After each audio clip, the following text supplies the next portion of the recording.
அரசர்கிட்ட தான் எப்படியெல்லாம் செலவு பண்ணோம், எவ்வளோலாம் செலவு பண்ணும் அப்படின்னு சொல்லி தெளிவாக சொல்கிறோம். இதை பார்த்த அமைச்சர்கள், நீ இப்படி உன் செலவு பட்டியலை சொல்றியே, எனக்கு இது வசதியாக போச்சுன்னு சொல்லிட்டு ரொன்சிங் மேலே இன்னும் பழிப்போட தான் பார்க்குறாங்க. இதெல்லாம் பார்த்த இளவரசி ரொன்சிங் என்ன பண்ணுறானே தெரியல, வேணும்னே இவன் நம்மளை பிரச்சனையில் மாட்டி விடுறானோன்னு நினைக்கிறாங்க.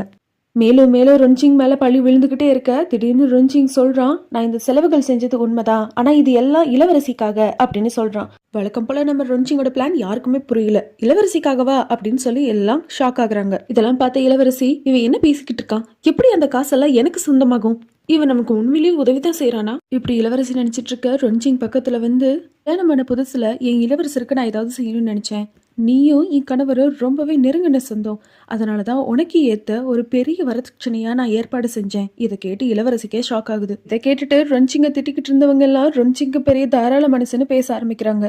இதெல்லாம் பார்த்துட்டு கிளப்பி விட்ட புது பிரச்சனையில இருந்தும் ரொன்சிங் தப்பிச்சதை பார்த்து